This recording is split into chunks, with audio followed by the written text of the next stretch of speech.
Thank you for choosing Helicopter Concepts, your source for interactive training products. We have assembled a team of experts, test pilots, and instructors with many years' experience and thousands of hours piloting the Robinson R22. This video attempts to clarify and simplify the auto rotation. This DVD is not a replacement for training, and you should use this material as a complement to CFI instruction.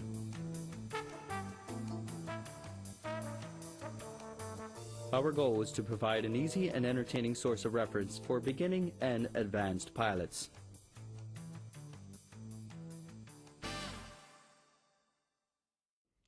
Each year, year in and year out, almost 1/3 of all of our non-fatal accidents are caused by practice auto rotations. Practice auto rotations, practicing for an event, an engine failure that rarely occurs.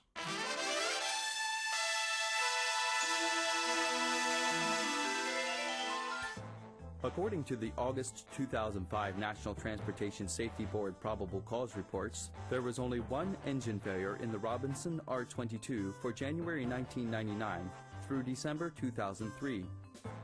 Unfortunately, during that same time period, there were 140 R22 accidents caused by pilot error. Approximately 1/3 of these accidents were practice auto rotations. We hope that you benefit from this material. Please fly safely. Frederick traffic, this is Helicopter Hotel Charlie 001, departing the right side of 23, Frederick.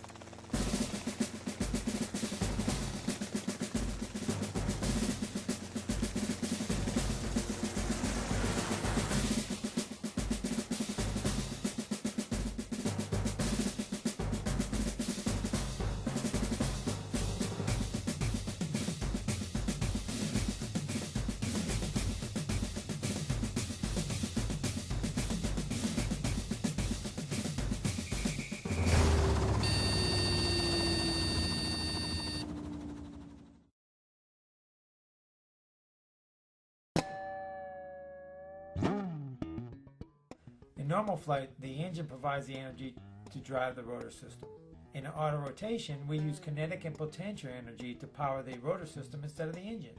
Specifically, we trade altitude and airspeed to create a windmill effect that allows the helicopter to fly safely to the ground. In simple terms, the engine provides the energy to turn the rotor blades in powered flight. The rotor blades produce lift and thrust because air is pulled through the top of the rotor disc by the engine's power. In auto rotation, air flowing up through the rotor disc from below provides the energy to turn the rotor blades instead. In other words, when air comes from underneath the rotor disc, it propels the rotor blades.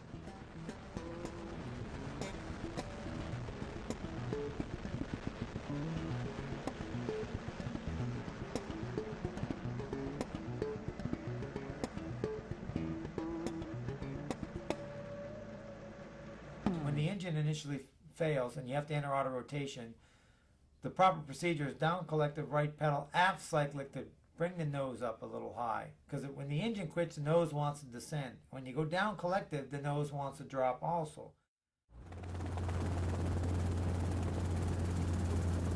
You're not in a state of auto rotation until we get the air coming up to the rotor disc. So we have to reduce airspeed with aft cyclic and get the nose up so we can get kinetic energy to bend the blades. As we bend the blades, we force air through the blades bend up, Coriolis effect comes in, the mass moves in, it winds up our blades. It stops the decay of the RPM coming down. We're going to use our kinetic energy to throw the fuselage out. The centrifugal force is going to try to stop. The blades are going to act like a brake and they're going to flex back. As they flex back, the Coriolis effect, the mass moves in, winds it up like a speed skater.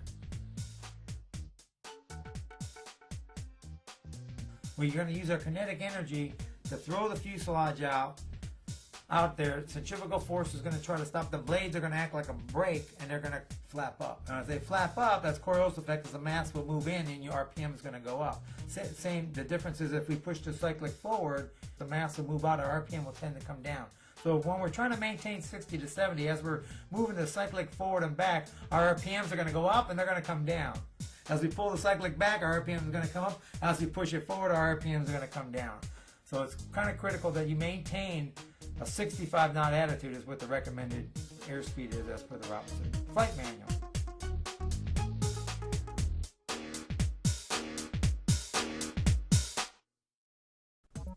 Energy management is very important to maintain rotor RPM and airspeed.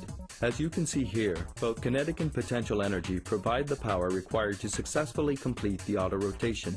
Note the correlation between the instruments, the aircraft attitude, and the stored energy in terms of horsepower seconds available. Alright, we're going to talk about stored energy or energy management in auto rotations, which all helicopters have these components, which is kinetic energy and potential energy. And kinetic energy is everything that's already in motion, which is defined as half the mass times velocity squared. And what does that mean? Is that we're talking about everything that's in motion. For kinetic, it would be our RPM and our airspeed. That's already in motion, so that's kinetic energy. Potential energy is weight times height. That's the definition of potential energy, which we're going to talk about altitude. The higher we are, the more potential energy we have. The faster we're going, the more kinetic energy we have. The heavier the rotor blades, the more kinetic energy we have.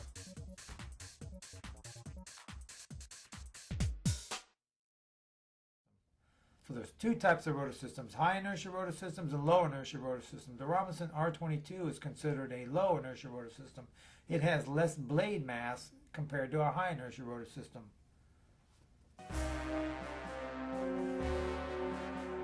Caution. The R22 has a light, low inertia rotor system. Most of the energy required for an auto rotation is stored in the forward momentum of the aircraft, not in the rotor. Therefore, a well-timed cyclic flare is required, and rotor RPM must be kept in the green until just before ground contact. The difference between high inertia rotor systems and low inertia rotor systems is that in a high inertia rotor system, it's less likely for the RPM to decay, but if the RPM does decay, it's more difficult to recover the RPM in a high inertia rotor system. In a low inertia rotor system, RPM can decay rapidly, but we can also regain the RPM rapidly because of the low inertia rotor system, less weight to bring it back up. To maintain rotor RPM in auto rotation, the Robinson R22 requires approximately 75 horsepower seconds. Most of this kinetic energy is stored in the forward momentum of the aircraft, not in the rotor. For example, if you reduce rotor RPM from 104% to 75%, you will recover approximately 100 horsepower seconds. However, it is hardly practical to give up 29% of your rotor RPM. In contrast, there is much more kinetic energy stored in forward momentum of the aircraft. For example, at 90 knots, you only have to slow the helicopter by 6 knots to recover the same 100 horsepower seconds. Let's compare the amount of kinetic energy stored in forward airspeed.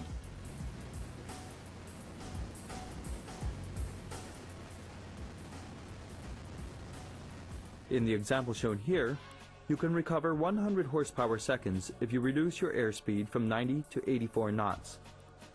Only a 6-knot difference. In the next example, you can recover 100 horsepower seconds if you reduce your airspeed from 60 to 50 knots. A 10-knot difference. Note that it takes more airspeed to recover 100 horsepower seconds at slower airspeeds.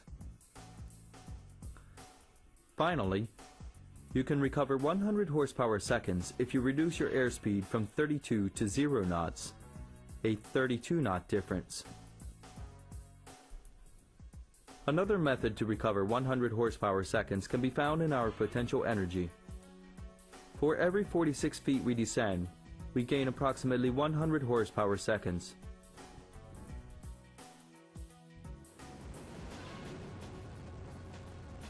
In this example, the helicopter is traveling at 90 knots at 500 feet AGL. In this configuration, the aircraft has approximately 100 horsepower seconds in rotor RPM, 800 horsepower seconds in forward speed, and 1,100 horsepower seconds in altitude AGL, for a total of 2,000 horsepower seconds of stored energy. This gives the pilot approximately 26 seconds of flight time before ground contact. Let's look at this example in real time. Energy management is very important to maintain rotor RPM and airspeed. As you can see here, both kinetic and potential energy provide the power required to successfully complete the auto rotation. Note the correlation between the instruments, the aircraft attitude, and the stored energy in terms of horsepower seconds available.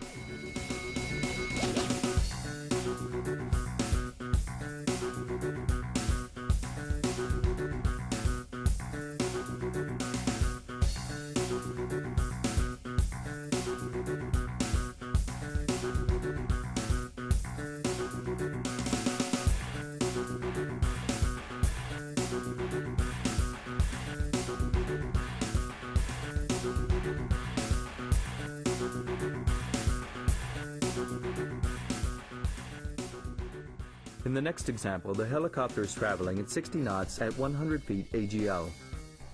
In this configuration, the aircraft has approximately 100 horsepower seconds in rotor RPM, 346 horsepower seconds in forward speed, and 220 horsepower seconds in altitude AGL.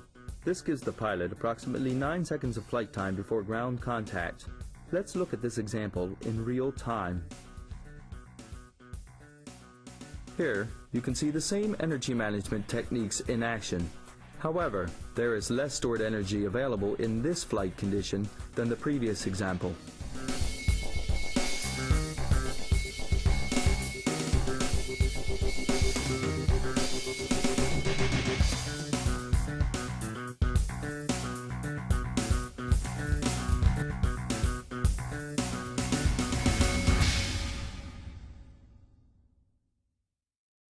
There are two autorotative tasks in the private and the commercial PTS.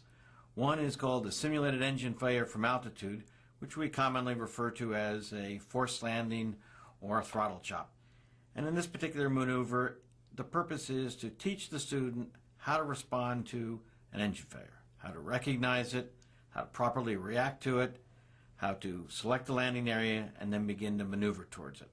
The second task is what the PTS refers to as a practice autorotation. And in this task, there's no surprise. The student enters the autorotation on his own.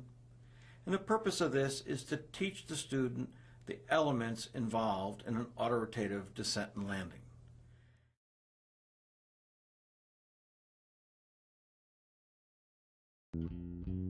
This video will focus on the practice auto rotation. There are 4 phases in an auto rotation: the entry, the glide, the flare, and the recovery. First, we will discuss the entry phase of the straight-in practice auto rotation.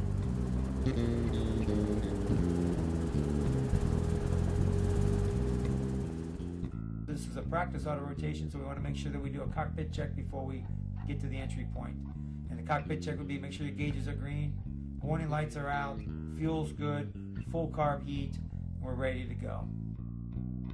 We want to make sure also that our target area is clear, that we're lined up into the wind, straight and level flight, between 70-75 knots of airspeed, between 500 feet to 700 feet AGL is a good place to enter the auto rotation. The governor should remain on at all times during the entry. Anytime we do the autos, the governor should remain on. Note: governor is inactive below 80% engine RPM regardless of governor switch position. A good place to enter the practice auto rotation would be when your target area is between the yaw strings and the top of the instrument panel, usually on a steep approach angle. Whatever you taught by your instructor on a steep approach angle, start off right there.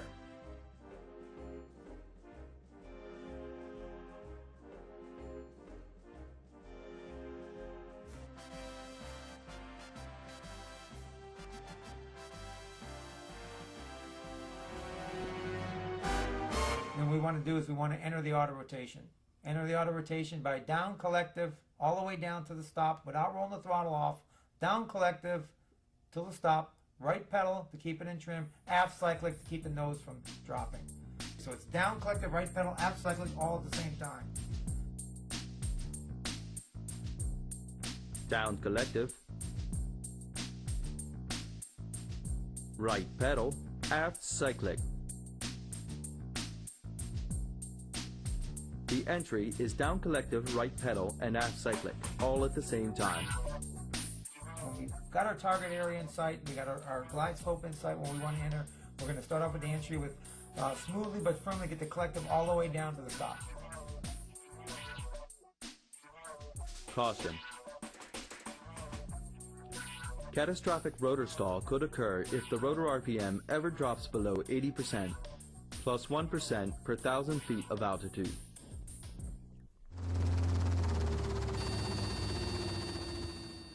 So after you enter, entry is down collective, right pedal, aft cyclic without rolling the throttle off, because as soon as you go down collective, full down, the correlator will bring it to idle automatically. That's when you want to roll the throttle off, is when you split the needles. Don't worry about the throttle on the entry. And a lot of guys I see, they go down collective, right pedal, aft cyclic, and then all of a sudden they immediately pull up before the RPMs even come up. But that's a bad habit to get into. I recommend you don't get into that habit. I recommend that you just do your entry with down collective, right pedal, aft cyclic, without rolling the throttle off. Once the collective's full down, we can reduce throttle a little bit. And then if the RPMs start coming up on our glide, which they might be with two people, then we can roll the throttle and then pull up on the collective. What if the RPMs continue to come down? Because if you're solo with low fuel, you might have to hold that collective all the way down. The RPMs might not come up.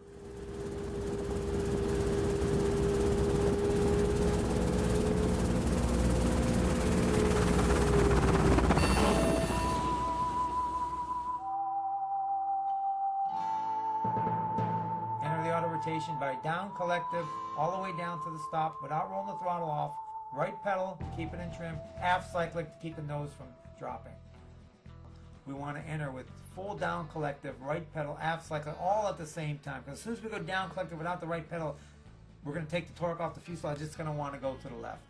It's going to want to follow the rotor blades that turn it counterclockwise.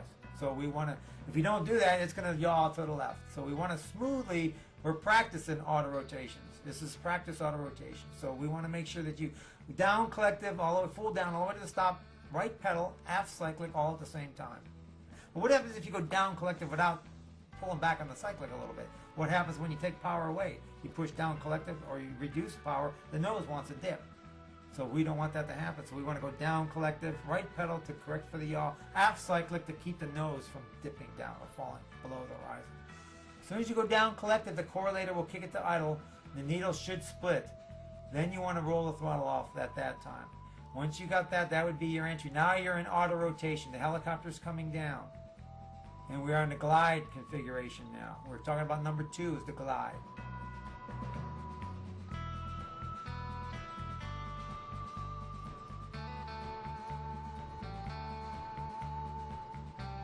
After we're in auto rotation and we have a descent established, then we're going to work on the glide. On the glide, we want to make sure that our RPMs are in the green between 97 and 104. We want to maintain our airspeed between 60 and 70 knots in trim. And we're just going to pretty much hold that on the way down. RPM, if the RPM starts coming up, we're going to pull a little collective, and if it starts rejoining the needles, we're going to give it a roll on the throttle into the idle to keep the needle split. And if the RPM gets too low, we're going to reduce the collective down to keep the RPM in the green, to maintain RPM in the green. And on the glide, we're just going to hold our 60 to 70 knot attitude and in trim.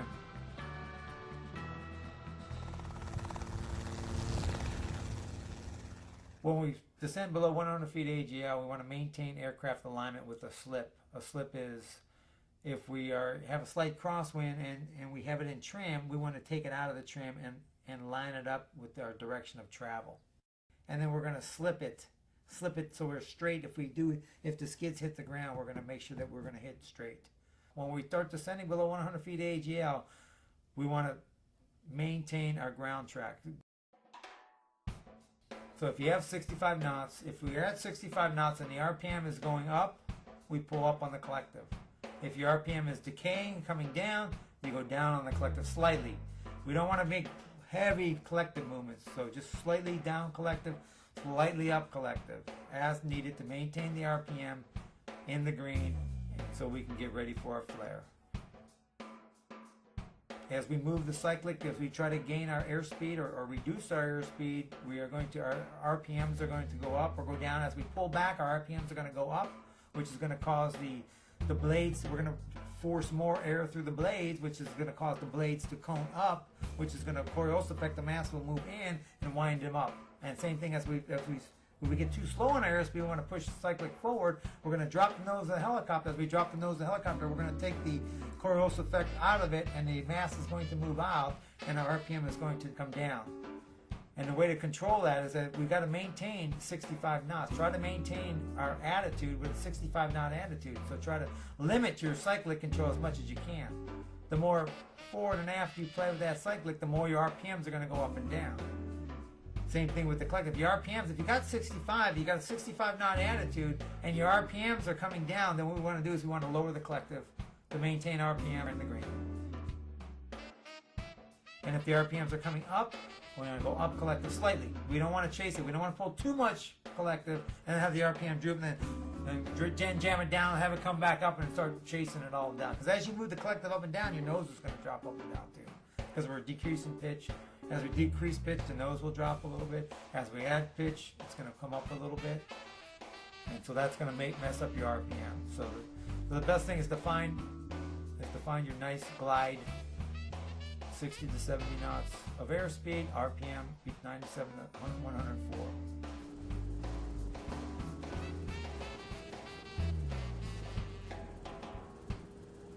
In the glide, on the way down, your instructor should be calling out any deviations in airspeed, RPM. If your RPM gets too high, he should call it out. RPM, watch RPM, it's climbing. Our airspeed's too low, watch your airspeed. Get your attitudes out of trim. So your instructor should be doing that. When we get near 100 feet, or we start passing 100 feet, we have to make a go, no-go decision if we're going to continue with the auto rotation, the practice auto rotation, or are we going to abort the auto rotation. At that point, if your RPMs aren't in the green, your airspeed's not between 60 and 70, your rate of sink is greater than 1,500 feet a minute, your instructor should abort, and you should abort the auto and initiate a go-around. Safety Notice number 38, which is found in your pilot operating handbook, provides an excellent technique to safely practice the auto rotation. First, let's take straight-in auto rotations, and then we'll discuss 180-degree auto rotations. This technique is not to allow the aircraft to descend below 100 feet unless three very important parameters are met. If these parameters are not met, the instructor should take the controls and make an immediate power recovery. These parameters are airspeed, stabilized between 60 and 70 knots. I mean stabilized, not 62 knots on its way to 58 knots, but stabilized somewhere between 60 and 70 knots. Rotor RPM, stabilized between 97% and 104%. In all our 22 models, the power off rotor limits are 90 to 110%. So for this check, we want the RPM stabilized between 97 and 104%, which is the green range for an alpha and beta, and just below the green to the top of the green for a beta 2. And a normal rate of descent, usually less than 1,500 foot per minute. Since we're not going to allow the aircraft to descend below 100 feet unless these three parameters are met, we have to begin to check these three parameters somewhere above 100 feet. I recommend instructors make this check verbally, either by calling out 100-foot check okay, or actually looking at the instruments and RPM is good, airspeed is good, descent rate is good. Or if you like, you could even call out the numbers. RPM mid-green, airspeed 65 knots, 1,300 foot per minute, ready to descend. Whatever the pilot or instructor is comfortable with, but I think it's important to verbalize the check. That way the instructor and the pilot know that the check is being made and the aircraft is then cleared below 100 feet.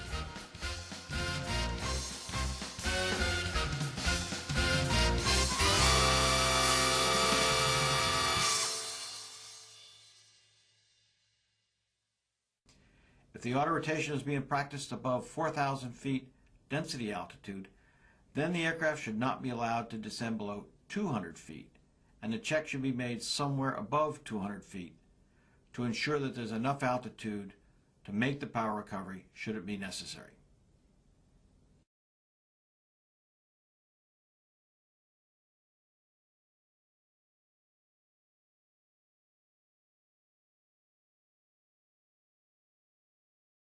All right, we're in the glide. We got our RPM to green. Airspeed between 60 and 70. Rate of sink less than 1,500 feet. At approximately 40 feet, we're going to start our flare.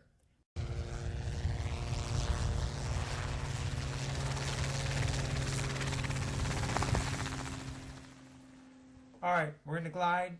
We got our RPM to green. Airspeed between 60 and 70. Rate of sink less than 1,500 feet. At approximately 40 feet, we're going to start our flare. Now, we're not going to abort. We're going to continue with the practice auto rotation. We're going to bring it to the next step. We're going to do the flare. Once the cross checks are okay, approximately 40 feet, we want to initiate a flare with some aft cyclic. Just enough cyclic to stop a rate of descent and reduce some forward airspeed.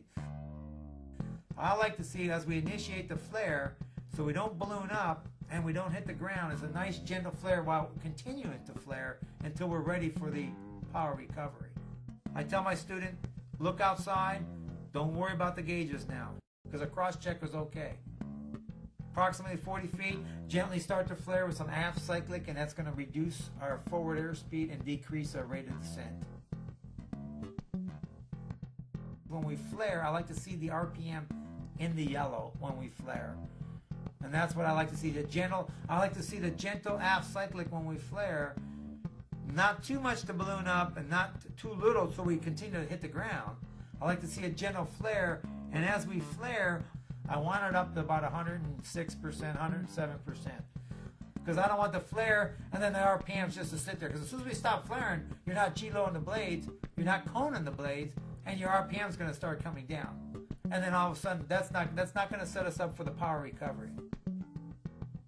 I like to see the gentle aft cyclic when we flare. Not too much to balloon up and not too little so we continue to hit the ground. If our rate of descent is really fast, we're going to pull more. If our rate of descent is not enough, we're gonna back off a little bit on the flare. And so that's kind of what we're looking at when we flare.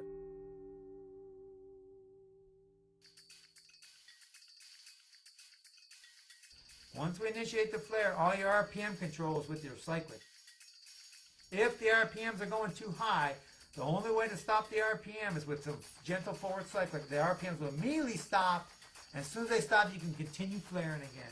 But do not add collective in the flare to control your RPM, because by the time the RPMs are coming up fast, and you add collective, you're going to overspeed it, and then they're going to come down rapidly, and you're going to have a quick descent. So we don't want to do that. The only time you use your collective is in the glide to control your RPM. Approximately 40 feet. We want to initiate a flare with some aft cyclic. Just enough cyclic to stop a rate of descent and reduce some forward airspeed.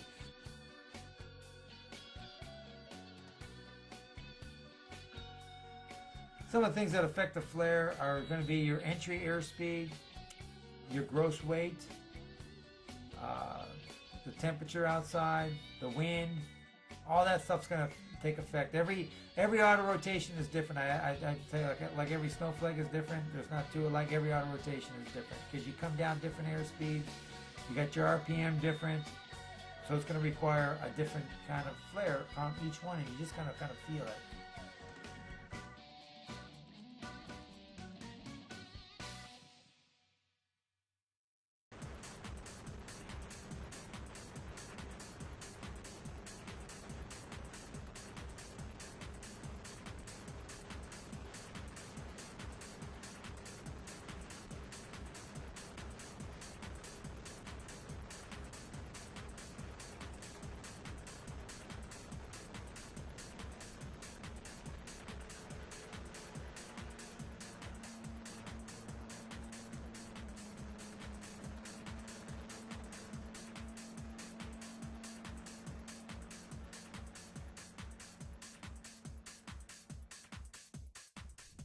The recovery is where you exit the auto rotation. It is a nearly opposite maneuver from entering the auto rotation. Whereas the entry was down collective right pedal and aft cyclic, the recovery is forward cyclic, up collective, and left pedal. The recovery is forward cyclic, up collective, and left pedal. Approximately 8 to 10 feet skid height, level the helicopter with some forward cyclic, and while we're pushing forward, then that's when you start bringing the collective in, start joining the needles, add throttle if necessary, and left pedal to maintain heading, and then terminate at no lower than a 5-foot hover. We're about 8 to 10 feet, and the tail's real close to the ground. We have to level the helicopter now. At the end of the flare, we have to level the helicopter with forward cyclic, and as we push forward, we're going to bring some collective in. And as your RPMs are floating down, you got a lot of energy, so simultaneously up collective, forward cyclic, and then terminate at no lower than a 5-foot hover. What I see is a lot of guys flare, and then all of a sudden they stop the flare, and then they jam the cyclic forward, and then they pull collective while the nose is down, and then they do like a massive run-on. While the nose is still high, add the collective.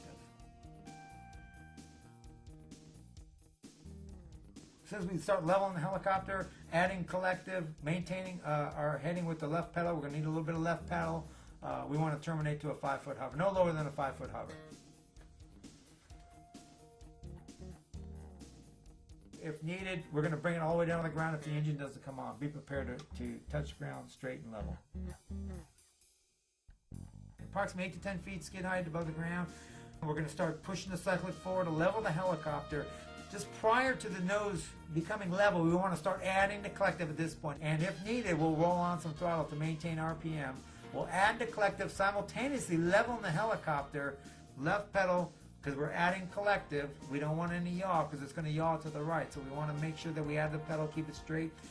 We want to terminate this at approximately no lower than 5 feet. And we want to be prepared in a practice auto rotation if the engine doesn't come on. So be prepared to set it down. All practice auto rotations should be prepared to bring them down to the ground.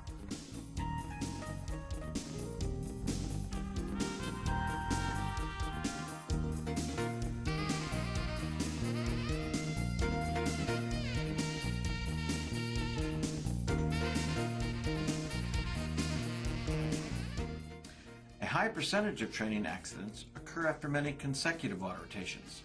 So to maintain instructor focus and limit student fatigue, I recommend only 3 to 4 consecutive auto rotations. Then go off and do another maneuver, do a running landing, or do a normal approach, and then come back and do 3 or 4 practice auto rotations.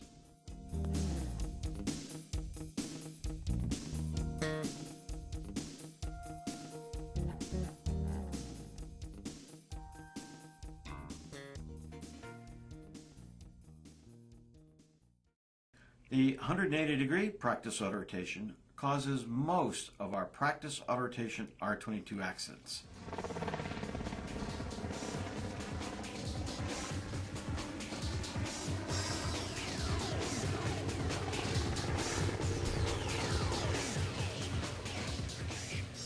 We want to make sure, we want to be at 700 feet AGL, 75 knots on the downwind for the entry.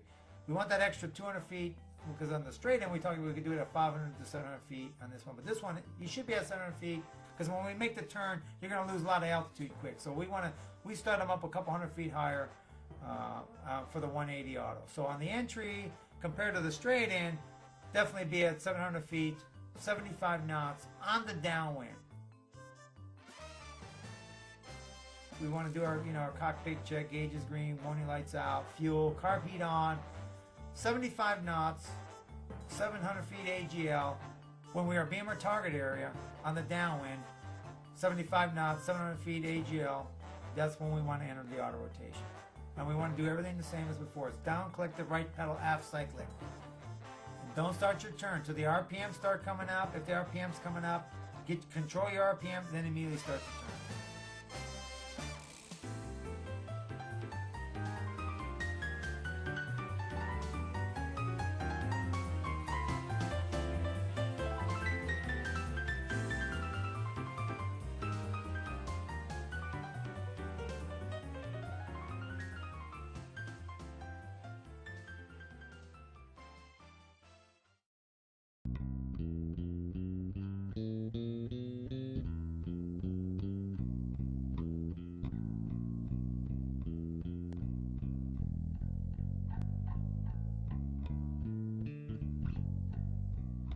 So on the entry, compared to the straight in, definitely be at 700 feet, 75 knots on the downwind.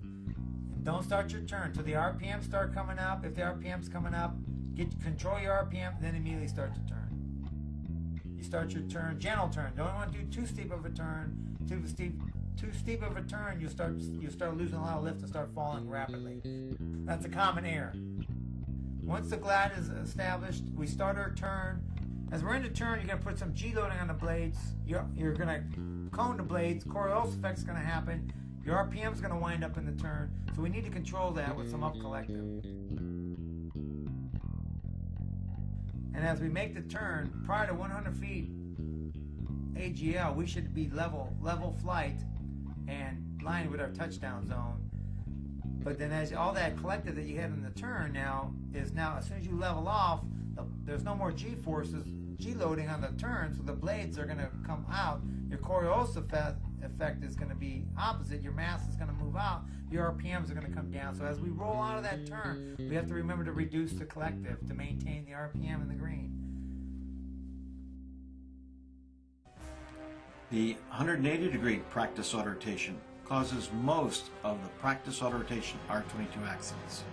Therefore, it's especially important to check the same parameters we check on the straight-in auto rotation prior to the helicopter descending below 100 feet AGL, plus one more, and that's the turn must be completed prior to 100 feet AGL.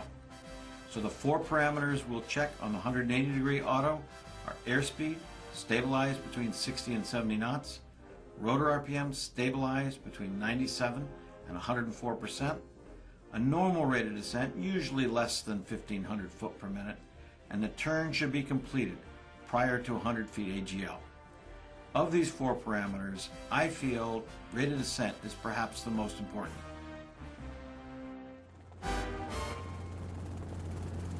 There are four factors or common pilot errors that cause high descent rates in the 180-degree turn: high bank angles, high airspeed, high rotor RPM, and an out of trim condition. Let me begin with bank angle. If a pilot begins the 180 with a shallow bank angle, recognizes the need to increase the bank angle, an excessive bank angle will cause a high sink rate. Quite commonly, if the pilot allows the nose to drop in a turn, this will cause an increase in airspeed, which will also cause an increase in descent rate. High RPM can also cause a high descent rate. When the pilot rolls into the turn, a high RPM, 108 and 109%, will cause a high sink rate. An out of trim condition also causes the high descent rate. It's quite common for pilots to help the turn with excessive pedal in the direction of turn. Too much left pedal in a left turn, too much right pedal in a right turn. Any one or combination of these four factors can cause higher descent rates, which must be arrested prior to the helicopter descending below 100 feet. As in the straight-in auto rotation, I feel it's important for the instructor to verbalize the check of these parameters prior to the aircraft passing through 100 feet.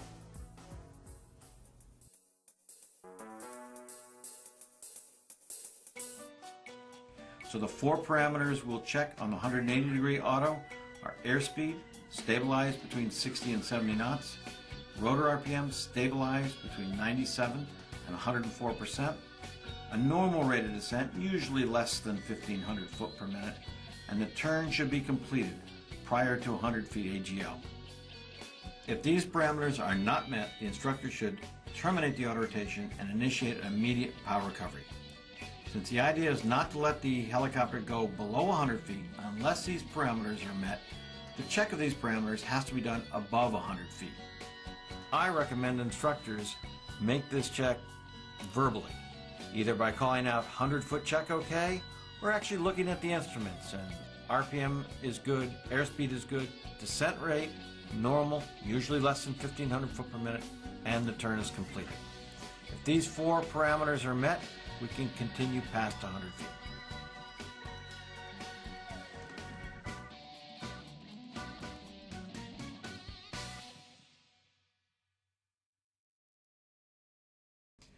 If the auto rotation is being practiced above 4,000 feet density altitude, then the aircraft should not be allowed to descend below 200 feet, and the check should be made somewhere above 200 feet to ensure that there's enough altitude to make the power recovery should it be necessary. In preparation for the flare, the helicopter should not descend below 100 feet AGL unless the following conditions have been met: airspeed between 60 and 70 knots, rotor RPM in the green, rate of descent less than 1,500 feet per minute, and the turn should be complete. If these parameters have been met, the flare is executed exactly the same as the straight-in auto rotation. Here is some additional review material.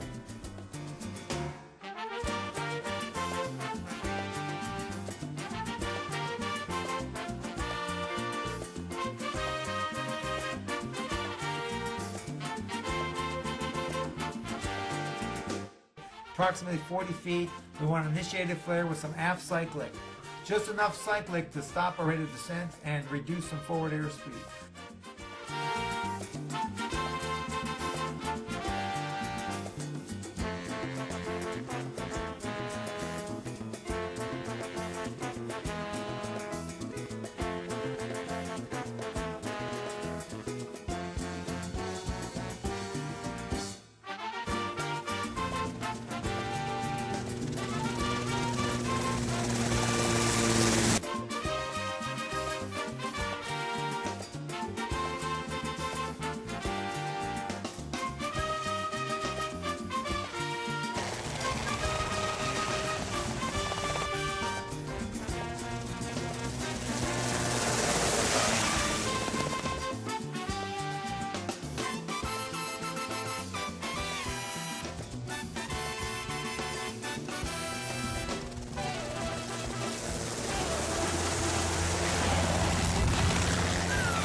As you can see, the 180 recovery is performed exactly the same as the straight-in recovery.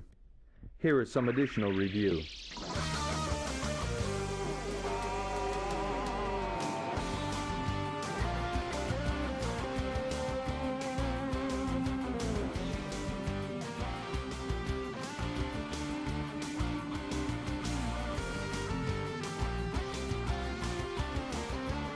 Approximately 8 to 10 feet skid height. Level the helicopter with some forward cyclic, and while we're pushing forward, then that's when you start bringing the collective in, start joining the needles, add throttle if necessary, and left pedal to maintain heading.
If you're 100 feet and your airspeed's not between 60 and 70 and your RPM's not between 97 and 104 and your rate of sink is greater than 1,500 feet, we're going to initiate a go-around. Initiate a go-around is by adding up collective as the needles are joined. We're going to add throttle as needed, with the governor should be on at this point, and the correlator will help bring the power in. When we want to, once we initiate a power recovery, then we want to go around. Safety Notice number 38, which is found in your pilot operating handbook, provides an excellent technique to safely practice the auto rotation. First, let's take straight-in auto rotations, and then we'll discuss 180-degree auto rotations. This technique is not to allow the aircraft to descend below 100 feet unless three very important parameters are met. If these parameters are not met, the instructor should take the controls and make an immediate power recovery. The three parameters are airspeed, stabilized between 60 and 70%, rotor RPM, stabilized in the green, and a normal rate of descent, usually less than 1,500 foot per minute.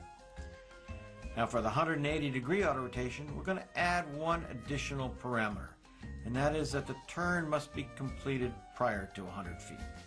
So in the 180-degree auto rotation, we'll check four things: RPM in the green, airspeed between 60 and 70, descent rate, normal, usually less than 1,500 foot per minute, and the turn is completed. If these four parameters are met, we can continue past 100 feet.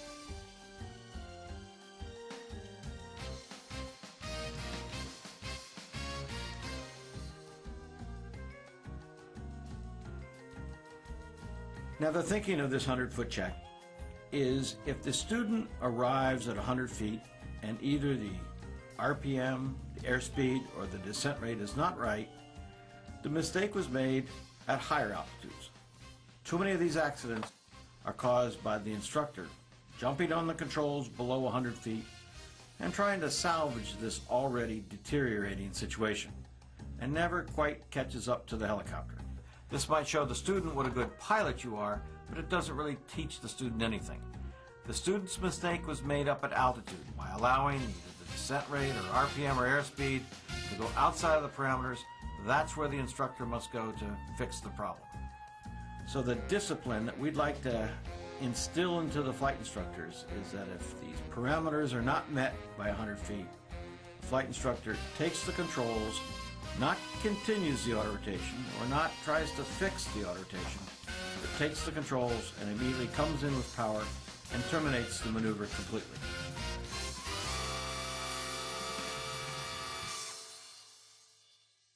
To abort the auto rotation, to initiate a power recovery, we're going to raise the collective to join the needles. If needed, add throttle to assist the governor. Remember, whenever you're on downwind, about to do a practice auto rotation, you're going to conduct the maneuver that causes most of the non-fatal accidents in the R-22.